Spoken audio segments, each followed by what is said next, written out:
The Seraphim and the Nephilim, two sides of the same coin, the light and the dark in a perpetual struggle which culminates in harmony between the opposing sides. Once, there had been mortal siblings, born early in the 4th era.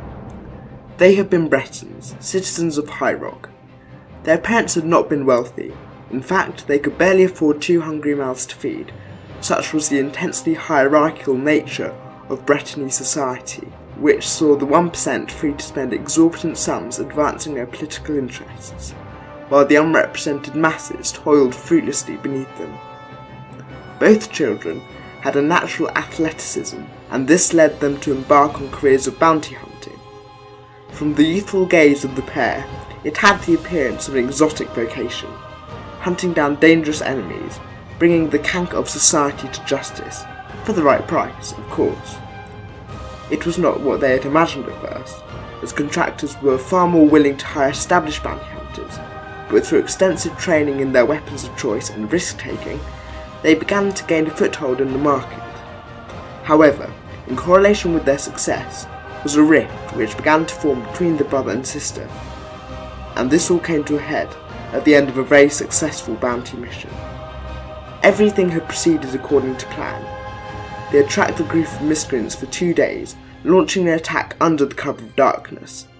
The sister had used her bow to silently eliminate the sentry of the camp, the reverberations of the bowstring, the only sound which penetrated the inky blackness.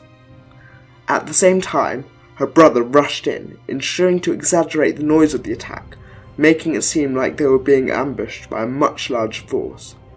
Soon it was all over. The 6 bandits lay dead from a mixture of sword and arrow wounds, and their leader kneeled in front of them, helpless. This was where the root of darkness began to take hold in the brother. He argued that instead of taking the leader back to the contractor alive, they should kill him there and then, since they did not have enough food for 3 people. The sister knew, however, that it was his wounded pride hiding behind a misguided pragmatism, since he bore a gash on his arm, placed there by their defeated adversary. Without preamble, he strode over and dispatched a bandit leader on the spot with a flick of his wrist, oblivious to his protestations and the fear which clouded his eyes. Even though this was but one of many contracts they undertook in the period of a few years, this memory remained prominent in the mind of the sister, who was beginning to notice a cruel streak in he for whom she cared for most whenever he entered battle. They would have continued their successful career as bounty hunters were it not one fateful evening after a successful mission in Rivenspire. The pair were sitting on a felled tree by a campfire, on the return to their current paymasters with news that the latest menace had been defeated. The prospect of pay was always a heady one for bounty hunters, and so they had been pushing themselves hard for the last week, stopping for rest and food only when they had to, and for no longer than was necessary. Breaching all professional protocol, both were lulled into a lethargy-fueled sleep, but were awoken by a clamour in their camp, the sound of water being poured onto the fire and belongings being upended.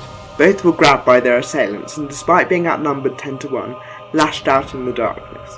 The brother felt the crunch of a nose and heard one fall back with a startled cry. These were not experienced warriors.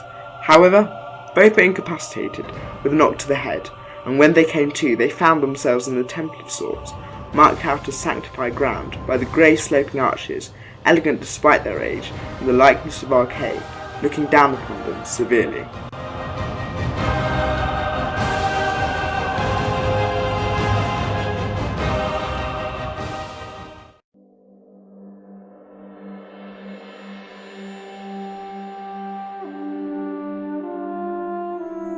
The Seraphim is a character who, in her own mind, works to achieve order and greater good in the world around her. However, such pursuits can often be viewed as less than virtuous due to her cold and calculating nature and singular thinking.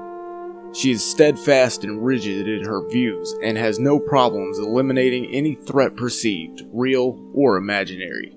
As such, it's not uncommon for otherwise innocent people to end up on the receiving end of a well-placed arrow for not conceding to her agenda, for she will not bend her conviction to any man or mer.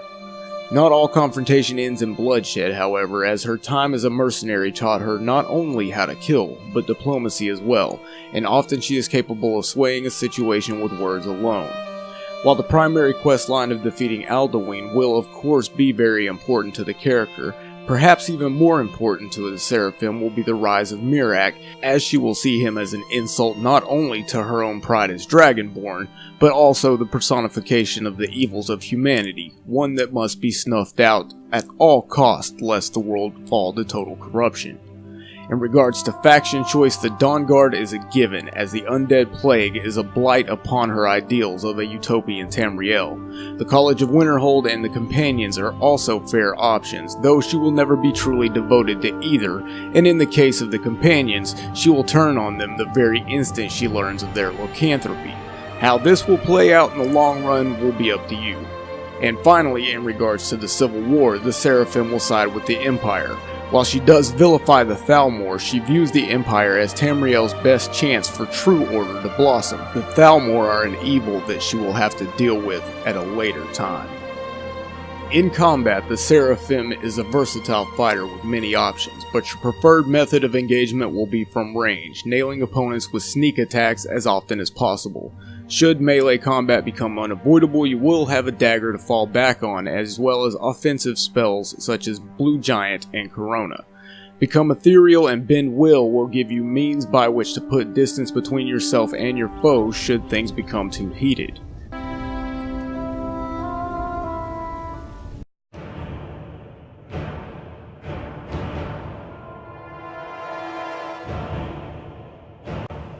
Being Breton, the Seraphim will begin the game with +10 to Conjuration and +5 to Alchemy, Alteration, Illusion, Restoration, and Speech, as well as a 35% resistance to magic and the racial power Dragon Skin, which will absorb 50% of magicka from hostile projectiles for 60 seconds once per day. Your choice of Standing Stone will be the Atronach, increasing spell absorption by 50%, adding an additional 50 points to your mana pool, and reducing your mana regeneration rate by 50%. This limitation will be balanced out by your perks. Your stat spread will be 40% health, 40% stamina, and 20% magicka. Primary skills will be archery, sneak, and restoration, with light armor, one-handed, and smithing as secondary skills. Your primary weapon at range will be Oriel's bow used with sun-hallowed arrows, and in melee you will use the unique dagger Keening. Your protective gear will be a Silver Knight helmet, gauntlets, boots, wings, and armor plus. You will also equip an Amulet of Articulation to boost your persuasive abilities, and any enchanted ring of your choice. Should you want to delve into enchanting yourself, then I would go with a gold diamond ring. Recommended enchantments for the build are Fortify Archery, Fortify Magicka Resistance, Fortify Sneak, Fortify Restoration, and Fortify Stamina Regen. Your favorited spells, shouts, and powers will be Grand Healing, Corona, Blue Giant, Battle Fury, Become Ethereal, Bend Will, and Call of Valor. For the Black Books, you will take Secret of Protection, Mora's Boon, Seeker of Shadows, and Companion's Insight.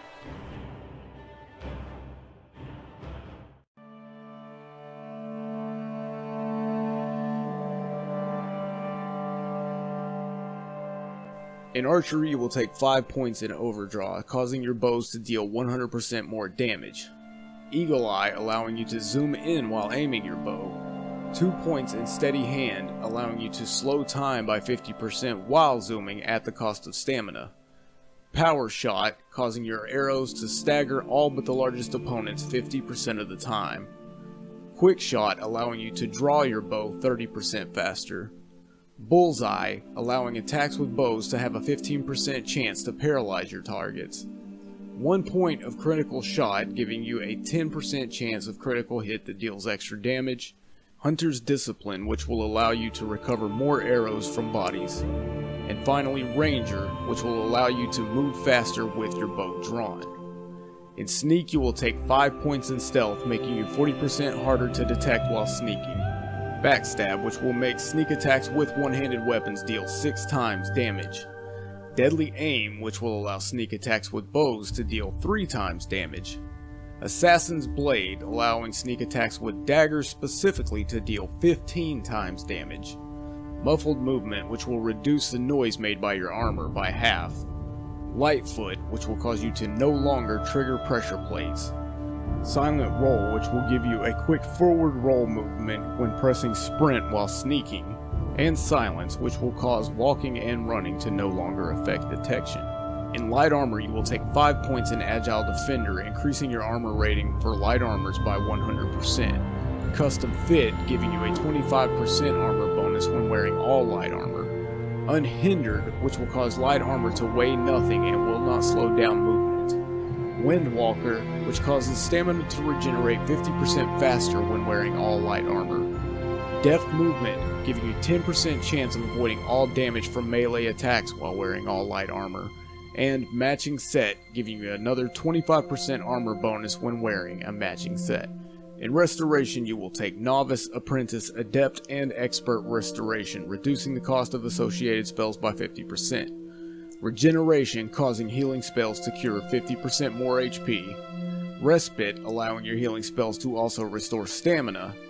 Necromage, giving all spells more damage against undead.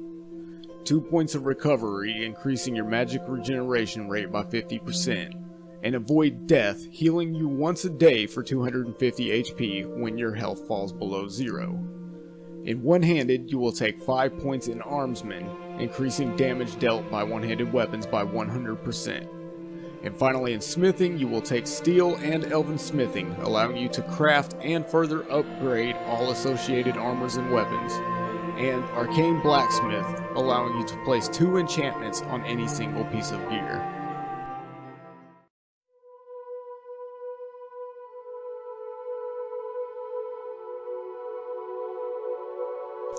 You are going to need 2 mods for the Seraphim. First, the Silver Knight armor for your protective gear, obviously, and the Heliomancy spell pack, which will add new restoration spells to the game, which you will make use of, along with making slight changes to weapons and spells that deal sun damage, including Oriel's bow and the sun-hallowed arrows. This mod will allow sun damage to still be effective against enemies that aren't undead, and deal even more damage to enemies who are, as well as adding a damage over time effect.